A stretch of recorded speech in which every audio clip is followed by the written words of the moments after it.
Hey everybody, welcome back to the Chase Effect, episode 6, all about my friend Abe. I'm Corey, this is my wife, Amanda. and Abe, how do you say it? My name is Ibrahim Muhtaseb. I'm a personal injury attorney here in Marietta, California. Yeah, we're gonna get in the sauna and hear all about Abe's story. It's a good one. We'll see you inside. See you inside. Watching the tide roll away. Welcome back inside the red sauna with Abe, buddy, longtime member, one of the first members.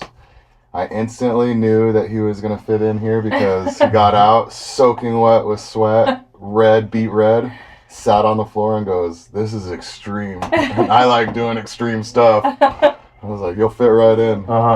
And since then, I've had really good conversations in here, so I figured, and multiple reasons. You're the only lawyer that I know, the only first-hand account immigrant from the Middle East, and willing to share all of those experiences and talk about all that stuff, but then have a really cool story from growing up and then going to school and then becoming a lawyer and growing up that way and raising a family and all of that stuff, and where you're at now and all of the stuff that you like to do, from the sweat tents to Tony Robbins to all the other extreme stuff, and from being an athlete and jiu-jitsu and just all the other stuff. You have cool stories, and I wanted to get more of it. Thanks. Yeah, you're welcome. Where do you want to start? I just think I'm a normal person. I really don't think I'm a special person. So when you asked me to do this, I just thought I was just normal, living my life. So, but I appreciate it. It means a lot that you guys asked me to be in here with you and wanted to interview me and know about my life, or have our audience know about the life. So that's very touched me. So I really appreciate it. Thank you. You're welcome. I missed you. Wanted to get in here and chat with you. When did you know that you wanted to become a lawyer? Oh, this is an interesting question. Because I actually didn't know I wanted to be there. What was the first job? So I went to college just because my dad forced me to go to college, and I had no desire. I was 18, and let's just be honest, I wanted to chase girls. The college experience? Yeah, but so I got into college, and I did finance because I saw my uncle was pretty wealthy, and he was an investment banker. He managed mutual funds and stuff. So I'm like, whatever, he makes a lot of money, I'll do the same thing, thinking it was right for my personality, or just easy, right? And get into the family business. Yeah, right, exactly. So I did finance, and my first job outside of finance was it was like a refrigerator was on my back every day I went to work. I hated it. Oh, no. But I was young, I was 21, and they were paying me really good for a 21-year-old. This was in 2008, 2007, so I was getting 50 grand, which is probably 100 grand now. Yeah. And I was like, let's go, you know? Yeah, for sure. But I was working at an investment company, and this was 2008 was when the subprime mortgage thing hit, so they laid off everybody.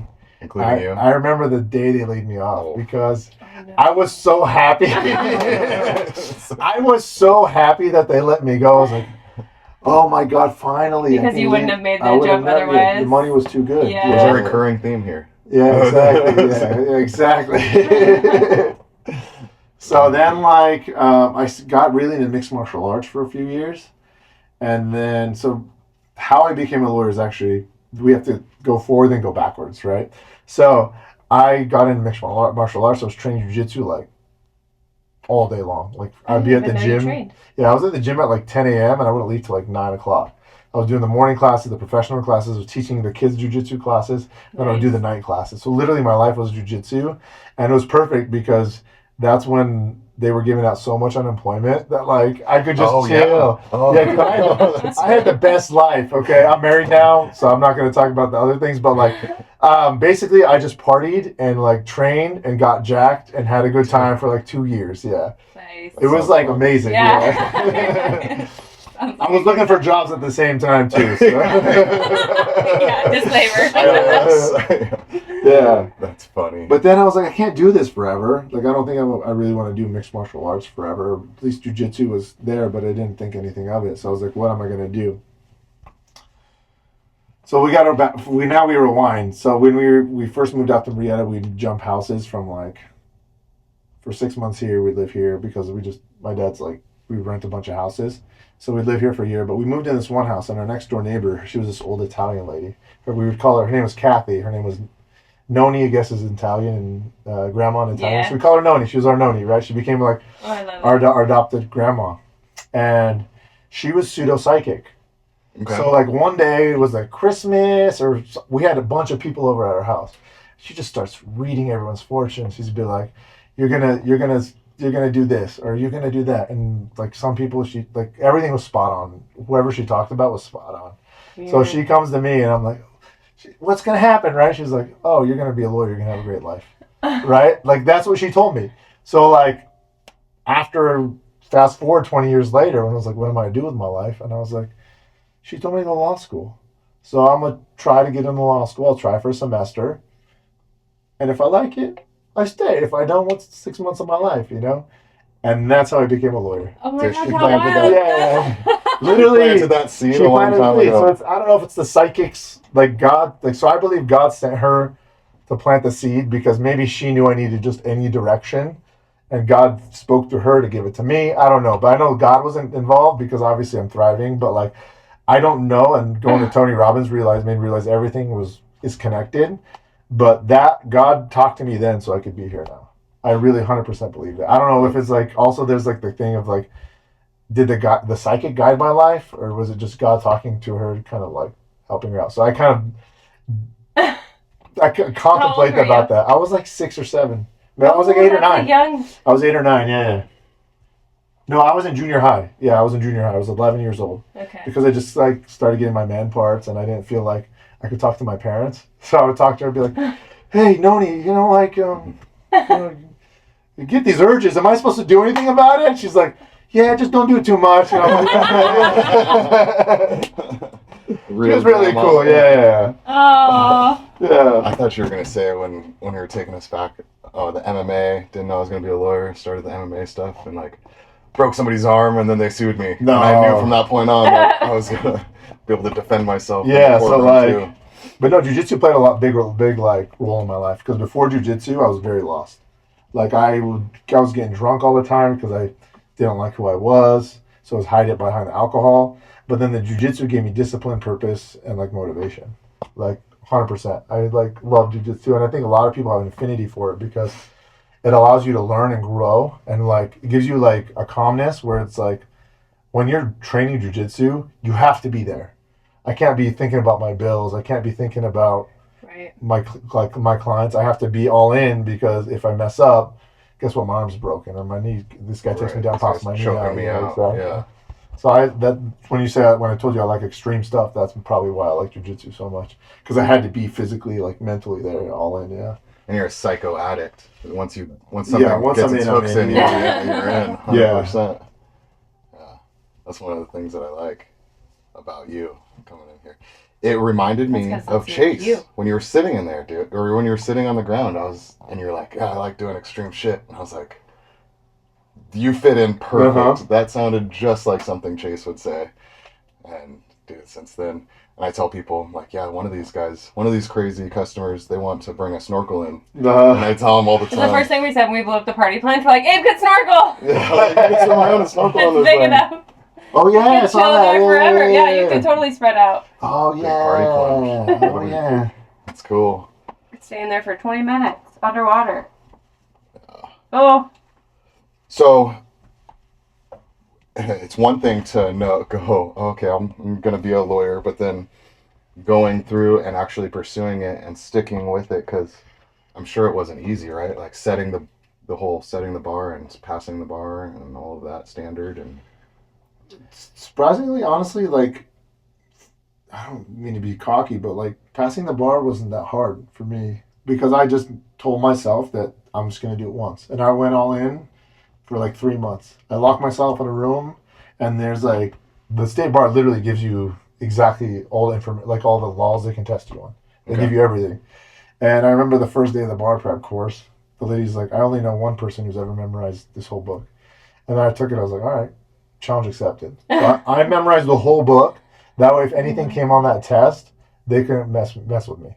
I memorized the whole book, and I passed. That's the thing about the bar. They never tell you how much you passed by, but I think I was like a 90%. Just because I knew I wasn't going to let anything pass me. So it was easy because you're prepared. Yeah, and like a lot of people, I think they just don't go all in, and they're just not like realize that like half the bar is not just memorizing. It's like the other half is applying. So like you got to learn how to practice this stuff. So the first month and a half before taking the bar was just memorizing, and then the second month and a half before the bar, also just practicing all day, all night. That's all I was doing. I only didn't study for one night for my brother's graduation. Yeah. That's the only thing I missed one night of studying for. So you were as 100% into that as you were like jiu-jitsu before? Yeah. When you were into jiu-jitsu? Yeah. Dang, so that just translated straight from jiu-jitsu. Were you doing both the same time? Yeah, I was training at CSW. It was Combat Submission Wrestling with Eric Paulson over in Fullerton. Yeah, those guys are brutal, man. Did you ever take any amateur fights? No, I did a lot of jiu-jitsu competitions, but never any fights. So, Okay. Okay. Cool. I never got used to getting hit in the head. That's something I still don't. You're too pretty to get hit in the face. I can't. Yeah, thank you. Yeah. I can't. Can we get blood on the gray? I know, It's right? too good. No, I would never want to get hit in the head. Some people like that. Dude. Some people like it. Yeah. The fighter kid next door, one of the sponsors, he's like, yeah, I got hit a couple times. I'm like, stop getting hit in the head, man. Right. You need your brain. You're only 16. Oh, Save he's that young. brain. Yeah. It's too young. Like your game shouldn't be, I'm tougher than him and I can absorb the punches. Yeah. Just try to avoid those things. That's crazy. So what was the hardest part about the bar? Was it just like locking down that discipline and studying? Yeah. The attrition, just accepting that like the hardest part was coming up with a game plan because I think everyone's different. But for me, I got in the first week of bar prep and I was having a panic attack. And then I was like, took like a step back and I was like, God, what do I got to do? And like, this is before when I was only talking to God when I actually only needed something. When you need a favor? Yeah, but he gave me the favor, right? He's like, this is your plan. He just set it up for me, right? So like, that's what I did. So I just said, here's what it is. And I just memorized everything for the first half and I practiced everything the second half. So once I got that game plan down, I just knew. And then the more I tested, the better I got. And I knew it was just a matter of time before I passed. Yeah. So the hardest part is just that discipline and the tedious. Just keep showing up. I think a lot of that is anything. Well, that's everything. That's jiu-jitsu. It's everything. That's in the fire job. That's my medic school. Like, it's nothing. It's not rocket science. I tell everybody that. It's not rocket scientists. We could teach a monkey how to do this job. But you have to be a teachable monkey. You have to listen and have that discipline, put in those reps and put in that work. But it's not hard. Anybody can do it.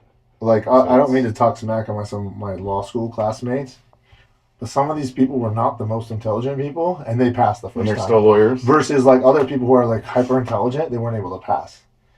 Because it's not about intelligence. It's about discipline and having a plan and hard work. That's what it is, yeah. Memorizing. Like, being smart. Yeah. Like, figuring out a strategy before you just jump in, because you have to understand yourself to understand, like, okay, where are my weaknesses in this test? I think this is an analogy to life, right? Like, where's my weaknesses here? Where are my strengths, right? You double down on your strengths, you improve your weaknesses. But for me, there was one section on the bar that I sucked at. I knew I was going to fail it. So, like, I studied it, but then I went 100% on everything else. Right. As long as I got those other two about 90%, and I got an F on that, like a 50%, I passed. You know it'll still flow. Exactly, yeah. So I made the strategy. Like, I didn't try and improve my weaknesses in 3 months. I worked on it, obviously, but I just went all in on my strengths. And that gave me the most success. I think it did, so I don't know what the results are, but that's my opinion. Dang, I didn't know they don't let you know. That's right. No, they don't let you know I'd if be you so fail. curious. Yeah. Like, how did I? I need the What did I closure. really? Like you get your SAT score. Yeah. Like, I want that number. Yeah, that's that part of the percentage. reward for studying, right? Like knowing how well you did or how. Yeah, did I pass by 1? Yeah, Like exactly. Did I 1%, completely or like- crush Who it? cares? Yeah. But the bar, who cares? I passed. That's all it is. But That then if is you it. fail, they tell you how much you failed by. Oh, okay. And if you're close, That's they'll good. let you they'll actually reevaluate your test. If you're within like 10 points, you get to okay. reevaluate. Yeah. Nice. That's They're cool. kind of fair. I would imagine it's slightly subjective. Yeah. If you're applying law to like a court, again, I'm not a lawyer, but it's not like a math problem where there's like a right answer and a wrong answer. It's somewhat subjective, like how you argue or how you apply Is it not? So there's 100 multiple choice question. No, 200 multiple choice questions. Oh my god. One day is 200 multiple choice. So there is a right answer. There is a right answer. There is a right answer. Yeah. Okay. Or a best answer. There's a single best answer. So like half of it is like a straight up multiple choice. So there's a right answer. Yeah. But the other two, so there's like a performance part where they give you fake laws or make you say draft this or draft that. That's where I was like, I need more time. I knew I was gonna bomb that. Okay. So I just knew I was gonna get F on that. But then they give you essays where it was like certain fact patterns, like this guy stole this and this guy stole this, right? The idea is not to like be perfect, but it's basically to like give as much relative law, apply it fast, and then move on. So you want to dump as much as you can on there so they know you know the law, how it applies. And like you give both, you kind of like, you try and make a decision one way, but you always give the counter argument. Like, oh, this guy stole this and he was under suspicion. But on the other hand, you give something, but you still find a conclusion. So they teach you how to take the test. Because there is a pseudo, like, they don't really care about the right answer, they care about the analysis. Gotcha. That was like the bigger thing.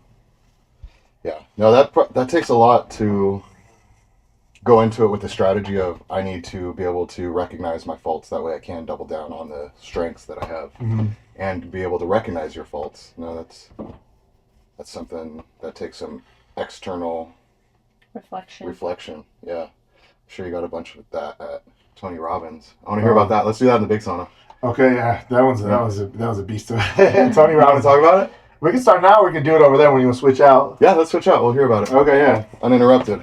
See you in the big sauna. Wasting time. Welcome back to the big sauna. Talk about Tony Robbins. Hear that story. Let's talk about Tony Robbins. What made you... So you're obviously good at finding where you want to get better and finding faults. So is that how you landed on Tony Robbins or wanting to go to this thing? Or I've been trying to go to Tony Robbins for I don't know how long. So also going back to God, how he makes connections, right? My friend in law school, we met on the first day the guy was telling you who I went with, right? I remember the first day of law school, everyone was studying, he was on Facebook. And I was like, who the fuck is this guy? He's not paying attention to class, right? So, like, he became my best friend in law school, and he's, like, the most sociable guy. He went to Vegas, like, 12 times our first year of law school. So, basically, at the end of every semester, he'd come in and be like, hey, can you teach me, like, what happened, right? because he was on Facebook the whole time. Well, he's just partying. I mean, he's a super intelligent guy, right? He's hyper intelligent guy. So he'd just be like, just teach me. And when I taught him, it helped me because I reinforced what I learned. But I also didn't give a shit because he's my friend. I'll help my friend out, right? So we kind of like help each other out during law school. And like basically, even when we took the bar, we slept in the same room together. Like that's how close we are. And everybody else got their own rooms. Okay. And out of like most of our friends, like, let's say 80% of them failed, except for me and him. Oh. And they're like, how did he pass? You know, and I don't want to say it's because of me, he's smart, but it's because we had this whole team, like, flow, and we always rely on each other, right? Fast forward, he's hyper successful in his personal injury, like, practice. And he got, like, what's called the platinum membership of Tony Robbins. Tony Robbins is, like, it's like a very expensive membership. And you go to pretty much, like, 80% of the seminars he throws. And you get like the front VIP, and you get to bring in a guest. Oh wow! So nice. He signed up last year, the year before we went, and was like, basically like, which one do you want? And I told him I was like, I want Date with Destiny. So I waited a year to go to that with him. Yeah, no way. Yeah. So that's how it fell into my lap. They have different like themes or like the different tiers of like membership. No, you picked the event you wanted. Oh yeah, he has like a business builder, he has a relationship builder. Oh, okay. He has a bunch of different like seminars. Got so it. This is the most like the personal self transformation would be this one. And that was Date with Destiny. Date with Destiny, yeah. He has another one called Unleash the Power Within. That one was in Anaheim this year, like 2 months before Date with Destiny. Okay. And that's a 3-day event, I think. Yeah. And that's the one where you walk on the coals. I've seen that. Dude, did you guys have to do anything intense like that? No, I wish we did, but that one, he kind of like has different things for each one, so everyone kind of get excited about it. Yeah, that makes sense. How do you walk on coals without like physically burning yourself? Like this stuff, I understand the cold water is cold water, but you're not going to physically get burnt. That's hard as hell. How do you walk on coals and then... I don't know. When I do it, I'll tell you. But I think what it is that like your feet have like stronger skin than like the rest of your body. You know, like so. I think if you do it fast enough, you don't like catch a melty or you melt or burn. Is it something like it feels hotter than it actually is, so you're not, or you will get burned if you? I don't know. I think I bet. if you chill on it, you'll probably get burned. But it's not like you're kind of walking fast enough, so it doesn't really burn anything too long. You're walking like you're walking on hot coals. Yeah, like you wanna yeah, like you don't get want it to done. walk on Yeah. that anymore. I don't know. Let's throw these on the floor and see what happens. Oh, dude, those will melt your fingerprints off. Damn. Yeah, those are hot for sure. But yeah, so that's how I got there. Okay. I've been wanting to go there for a while. God sent me my best friend. Is there a single thing that you walked away with, like one thing that you're like, I'm gonna keep this forever, this nugget or this perspective, or Oh yeah, there's a few of them, but the biggest thing before for me was self belief. Before I conceptually thought I could, I didn't even conceptually think that I could get all the things I want in my life. I kind of grew up in a weird way where, so I grew up in a very, like my upbringing was very, what's the word to say, like chaotic, and partially due to my parents, but partially due to our life circumstance. So, and also like within your first 6 years, that's when you develop who you are. So, like my whole life, I thought something inside me was inherently broken. So, like, and that developed from a child. I 100% believe it or know it. I don't care about it now because I moved it out from Tony Robbins. But basically, I grew up in Kuwait. We're Palestinian refugees, and then we were there for about 5 years, and then we moved here because of the first desert storm. Within 6 months, my dad broke his back in a car accident, almost didn't die, almost didn't live. He was paralyzed for 2.5 years. Oh my gosh. The fact that he's walking now is like insane. But like all that chaos, and then like the Arab parents are like, I don't want to get into Arab parents, how they raise their kids, but like there's a whole like tough guy. Anyways, but like that with the whole old school Arab raising your kids mentality kind of raised me a little bit like with some brokenness in me. okay. And I never felt like I would see some of my friends who like make millions of dollars in the personal injury world, and I'm like, that's for me. But like I never believed I could get it. Does that make sense? Like inside I would thought like I'm gonna try and see what happens. But now, like leaving Tony Robbins, I 100% know if I go for it, I'm gonna get it. Like I believe that I can get the things I want now. Like that changed my self-confidence. And I don't mean to make it seem like it's fake. Like Tony Robbins did all this frou stuff. Like I genuinely feel like I've healed that part of my life in my heart, and I've been trying to heal that for 40 years. Like I've been never able to feel that, whether it's therapy, psychedelics, whatever it is. That part never healed until I went to Tony Robbins. Now I feel like I can get like the house I want, the things I want. As long as I work hard and believe in God and trust that He'll give it to me, it'll happen. Or at least I know I tried and it happened. But I tried with an open heart. Why do you think that before that you couldn't do it when you have such a clean track record of accomplishing everything that you try to accomplish? You don't have a track record of failures and quitting and stuff. It's just like accomplishment, learning, growing, doing this. Why would you think that you weren't going to be able to attain all of this stuff? And Inherently, like I would always look at my bad, right? Like I'd get, let's say, I get a job, right? Like my last job, right? I'll talk about it, right? Like it'd be a job, but it wasn't the best job. It wasn't the highest paying job, right? Like I would always find something wrong in the situation to be like, you're not perfect, or you're not this, and you're not that, right? Now I'm like, who gives a crap? I'm trying. Go ahead. I'm really good at that. Yeah. No, I just was like, we just talked about it last night in our discussion. Like, I don't know what it is. My first reaction is always to, instead of like, oh my gosh, today was such a good day, or I handled that so well. It was like, oh, here's the things I could have done better, or here's the things that could have gone better.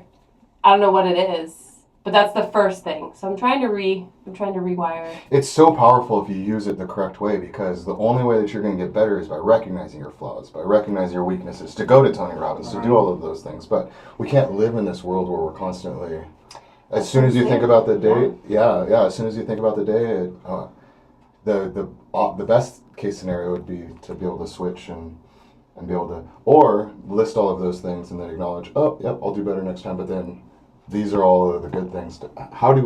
What's the best way to mash that into? I haven't figured. I will tell you. Existence. Tony Robbins taught us. Yeah. Tony Robbins taught us this. Yes. Teach me. This is the easiest thing. Not the easiest thing, but it's the biggest thing you take away from Date with Destiny is that, well, at least my biggest takeaway. There's a bunch of takeaways, but with respect to the human mind and society, how we live in it today, it makes it very hard to feel good about your life and very easy to feel bad about your life, right? Because of what we see. Because how we're programmed, right? How we program ourselves, how our cultures program us, right? So I'm Middle Eastern, right? Let's just say doctor, lawyer, engineer have to have X amount of money in the bank, whatever. That's success. Even in American standards, right? Yeah. Bunch of money, beautiful wife, you know, Nice home. financial freedom, nice title. 2.5 kids. Exactly, 2.5 kids. That's the standard of success, right? Okay. But what Tony, so let's say that was my old definition of success, right? Mm-hmm. Let's say even like I worked for 30 years and I get that, right? Am I going to be miserable for 30 years and not feel successful until I reach that, right? Right? How is that success? Exactly, right? And then the anti-success is feeling a failure is what? It's not having those things, right? So I'm going to feel like a failure for 30 years until I get those things. Right. So they usually, like, the values you place have opposite. My old mentality was you have opposite negative values that make you feel very negative very easily. So as long as I'm not getting this, I'm going to feel like this, right? I'm not successful, so I'm a failure, right? Right. I did, you know, like, I'm not, like, perfect.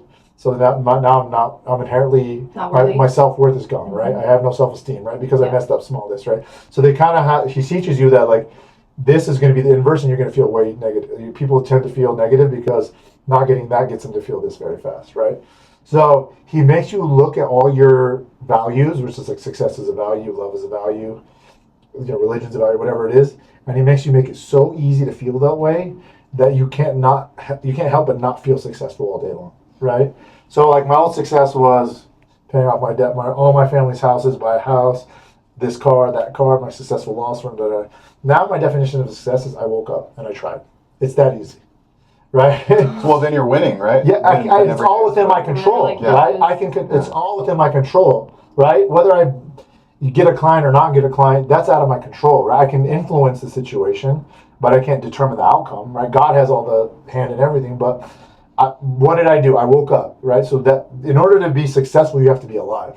So half the battle is just waking up. If God gives you another chance, you're already successful, right? Like now, every time I wake up, I'm like, I'm already successful because I woke up. Right? God said, you have another day to try, right? And now I just try. Like, as long as I put in effort, I make it real easy. Did I, you know, like, say I don't, like, last night my wife asked me to scratch her back. Before me, it would be like, I don't know, I just want to chill on this Instagram on my phone. Now I'm like, change it, just scratch for 2 minutes, right? Just the idea of me wanting to do it is success. I don't even have to do the action, right? Just the mentality of changing that I want to help her is successful for me. Just changing that small idea into how you can find success everywhere, it really changes your life. Dude, that's awesome. And then he makes you look at like success, love, relationships, religion, whatever it is, and he makes you feel so easy to feel all those things and makes it so hard to feel the opposite. So like if I want to feel shame now, right, like I have to say, there's a whole line that he makes you write, and he's not doing it, he's guiding you self doing it. It has to, it has to be personal. It has to be you. Yeah. Because it's thousands of people. He can't tell everyone the same thing. Exactly. Everyone's different life experiences. But like, for example, shame, right? I used to feel a lot of shame. Now I can only feel shame if I ever forget that God loved me so much, he already gave me worth before I even deserved it. Like he breathed life into me, and that's the only worth I need. His love. That's it. And if I'm alive, I already got it. Even if I'm dead, I still got it because he said I'm valued enough to be alive. That's it. And then and then I remember that I have so many blessings in my life that I couldn't even count them, even if my life was devoted to that, counting all my blessings. And then all of a sudden I'm out of shame. Like I'm worth it, and there's so many things to be happy for. And it just changes you. He makes you give these rules, so once you fall into that state, you switch over. You can't stay there long enough if you really practice it. Yeah. But you do have to practice, right? So every day I'm on the treadmill going over my rules, like getting into a peak state. He never lets you do anything unless you're like in a peak state, which is like a highly intentional, highly attention-focused state. Yeah. So when if you're only doing stuff when you're in the peak state, if you don't want to be in the peak state, if you're having a hard time getting in the peak state, how do you? You hop in a cold shower every morning, Corey. That's why I do that. Okay. Yeah, because or you can like do a sprint, right? You do something. You do like something this. that like you do something this where you like you do something on purpose to get yourself up, or you kind of like they showed you these movements where you throw your arms around, you do some jumping jacks, you hype yourself up, or you listen to some music that's really intense that gets you motivated, and then you go get into that peak state. But that's a part of Did the he explain process. why do you need to be in the peak state to like? Does it cement it in your like? What does it do? It's because it's gonna allow your brain to absorb it way better. Like imagine like you're like I'm gonna go own today, right? Today's gonna be a great day. Or versus I'm gonna fucking kill this day. This is my day, like it makes you like really embody the emotions you're going after, So like, that's what it is. So once the emotion, because the emotion, he also teaches emotions drive life. Your life is just you experiencing emotion, right? Yeah. So you have to learn, like, take 100% responsibility of your emotion. Once you can, like, change the peak state, right? Then you can be 100% responsible for your emotion. I'm going to focus, like, you want to feel like this, you do what you got to do to feel that way. And nobody else has control over that except for you. Yeah. Nobody could put you in a bad mood. You can allow them to make you feel a certain way, but it's up to you. And I'm not going to say that since I've been back, I haven't felt bad. But, like, it's... the flow of the negative is much faster to go out of my life, right? Like I'll sit there and be like, oh, and I'll be like, wait, you learned about this, right? Like go do some sprints, go on a treadmill, go do gratitude, go change your state, and right? Like so, but like it makes you conscious of like, wait, this is where I am. Let's do something to change it. He never tells you or those mindsets. It's never like you're never gonna get another flat tire in your life. Exactly. But we're gonna give you a floor jack and we're gonna give you a pit crew level equipment to deal with this flat, and you're gonna be back on the road in a flash instead of having to do it for the very first time. We got to call the tow truck or guy, rely on someone else. shop, That's even worse. Yeah, it's even worse if you have to rely on someone else to come and fix your problem. Yeah. Yeah. So everything is internal. He makes you understand that, and then he really just makes you like look at your old mentality and realize, oh, this is why this wasn't working for me. And now I don't have culture deciding what I want. I don't have any. I decide what I want to feel. I decide where I want to go, and I decide how I'm going to get there. It's the first time in my life I've consciously decided what feelings I want to feel all day long. And who you want to bring with you to that party. Because not everybody is going to want to go, and not everybody can you bring along with you. But you can help guide them. Exactly. Show them the path. You can show the path. And before I used to try and like nudge people and go, you should do. Now I'm just like, I'm the example. Like my life will be the example. They know what I've done. If they have any questions, they know where to go to. Right, like and I'm like, I try and be the best person I can. That's one of my things. Is love, is kindness. I feel love. Just like I wake up, God gave me a chance. One of my rules is love. Like that's one thing I want to value. Every time I see my kids, every time I smile, every time I think of something nice to do, even if I don't do it, every time I do something nice, right? Every time I try and like help somebody, all day long I'm feeling love because now I'm focused on this feeling of how I can attain it. Okay, I like that a lot. I like love a lot. When you do find yourself going, or you find yourself in that shame pit, or whatever you call it, the darkness, I call it a lot. What's the first thing that you do that will take you out of that? Because we all know what step to take us out of that. Some of us just want to sit in that sorrow, or sit and feel it for a little bit longer, or just dwell on it. But a lot of us know the first step that we have to take, and it's usually successful for us. What's your first step that if you take it, most of the time you're successful in changing your perspective? I go to instantly. Go to the gym and do some sprints. There's something really high intense where I'm about to throw up, and then I'm just like, there's a song that he played. It's called Lions in the Wild by Martin Garrix. It was the first song he played because I remember it very particularly because once they let me go at that job, I was like, oh, they didn't fire me. They let a lion go. And then when that's the first song, the whole lyrics are about being a lion and catching your freedom and all this stuff. And I was like, okay, I'm supposed to be here, right? So I play that song and I get on a treadmill and do sprints. Ooh. Yeah. And I just like, come on. And it makes you give yourself like a new identity.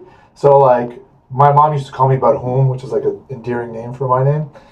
And then I use that as like I can make it up, like I'm Bud Home, like a fucking aggressive. So I get on the treadmill, I'm like, bringing out words, I'm fucking running, and I see the mirror and I'm looking in my eyes and I'm like, you're carrying everybody like and you're chasing towards your dream and you're pulling everybody. And that's my motivation. I think about like, this negativity is trying to pull me back, and I'm just running with everybody, like all the love, and I'm moving our generations forward, and I'm sprinting towards our goals, and that's what pushes me through. And then when I'm done, I'm like, okay, it's fine. Yeah, or I can process it, so it's like not so intense inside me.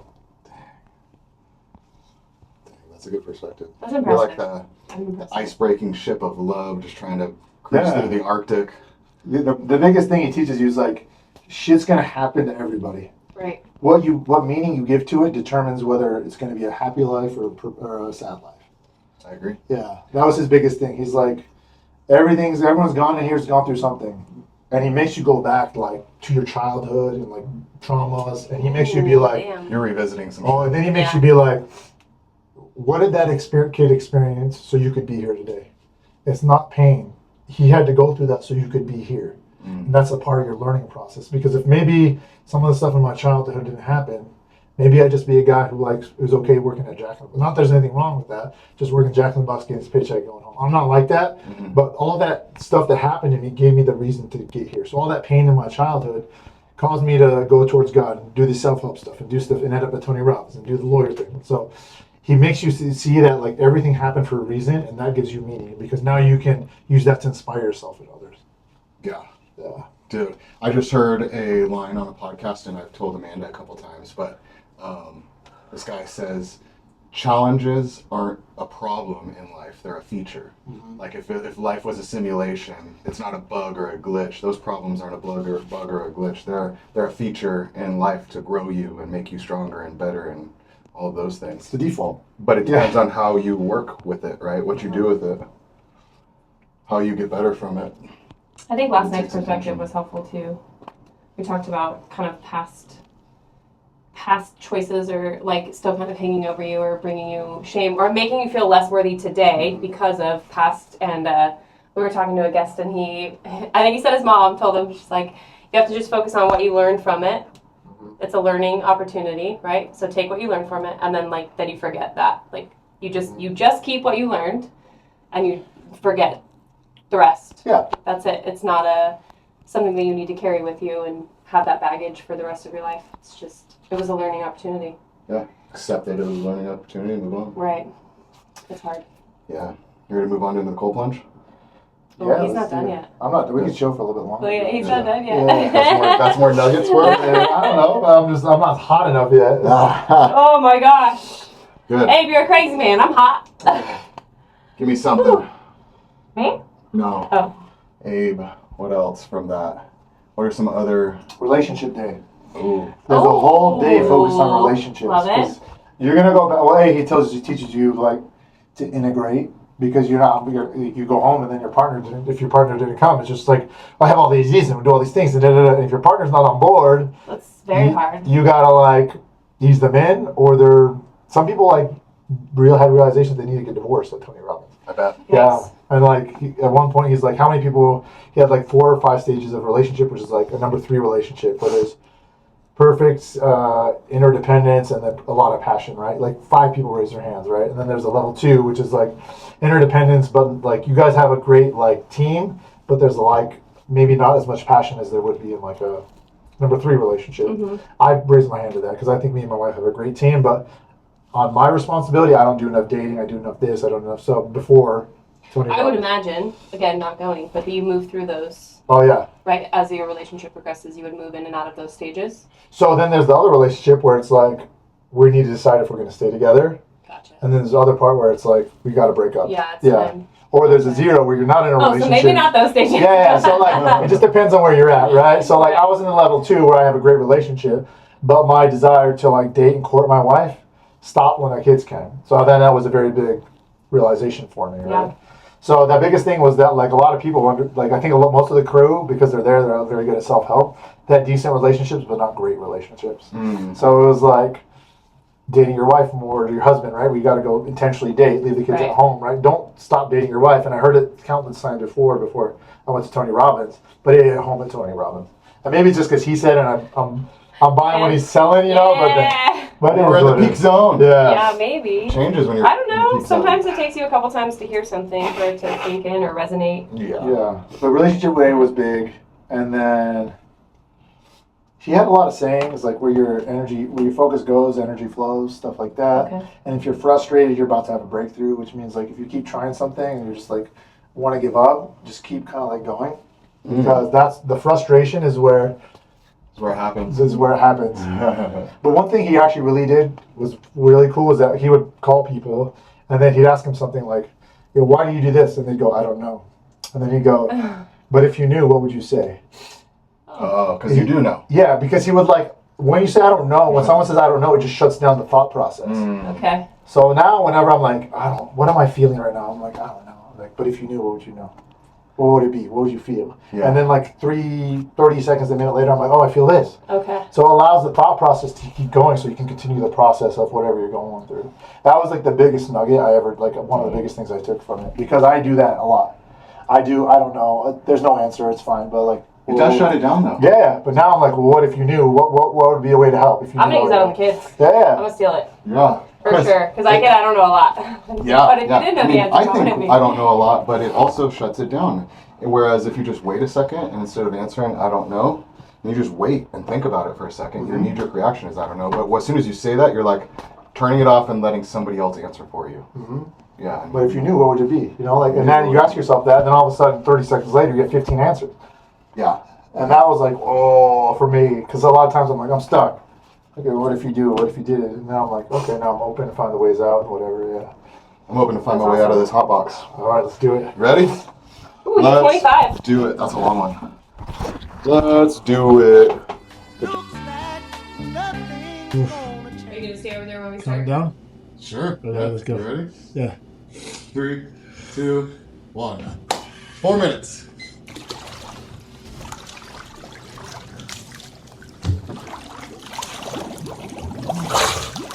Woo!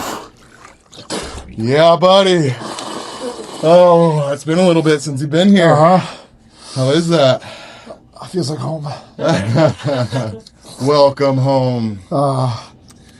Let you get your wits about you, but I'm really excited to hear what you're going to do with all of this knowledge and this perspective gain and this life-changing experience. What are you and your wife planning, and what are you guys going to do with your new take on life? I have very big plans, and this is the first time I actually talked open about them. My first year, I intend on making $1 million. Hell yeah. That means I'm making $1 million, that's not after I cut out all my client fees and everything. Good for you. I plan on being like, my purpose statement coming out of Tony Robbins is that I primarily am a Muslim. My goal is to be connected to Allah all the time, 100% of the time. With that, it allows me to be the light for those around me. My purpose is to love everybody around me, and I want to make the impossible happen for myself and others so I can be the inspiration. My goal is to basically show everybody around me that if you set your mind to it and you try, anything is possible with God. And so that's my intention, to be that kind of change in the world for myself and especially my kids and my brothers and my family. I want to buy financially. I want to show people that if you put your mind to it, you can do whatever you want. I want to buy a 20 acres up in Cresta area and put a house on there for each of my family members. And that way they never have to work again. And we're going to put a community center in the middle so we all hang out all the time. That's my ultimate dream. Dude, that's a dream. Yeah, family compound. Yeah, and my mechanism is my law firm. I see big things happening, and I ask God before I get to work every morning. I pray for 10 minutes and say, God, help me work hard, help me work strong, and let me be the change that you want me to be for everyone around me. And that's my purpose in life now. That's what I know I'm going to do. That's so cool. And do you plan on doing that like you were talking about before? Not by telling people what to do, not by telling them that they need to change, but by showing and leading and living? Is that what your big plan is? Or that's exactly how I plan on doing it. It's just the difference between me and my brothers is we grew up in the same house. But for some reason, God made me this way. And I see it as I can show them that we come from the same gene pool, it's the same environment. And they can look at me and be like, he did it, why can't I do it? And for them to eventually, if they want help from me, they come to me and say, please help me. Or for my kids to show them that look, my dad did all these things and we came from him, so why can't we do it? That's what I want for my life. To be the inspiration for everybody. I love that. And I know that you have the mentality of humble, because just like you said in there when we first started, you're like, I'm just a normal guy. So in your mind, you're thinking, if I can do this, anybody can do this. And if anybody needs help and they want to do this, they could come to me for help. And yeah. Well, the answers are out there. I might not be it, but the answers are always there.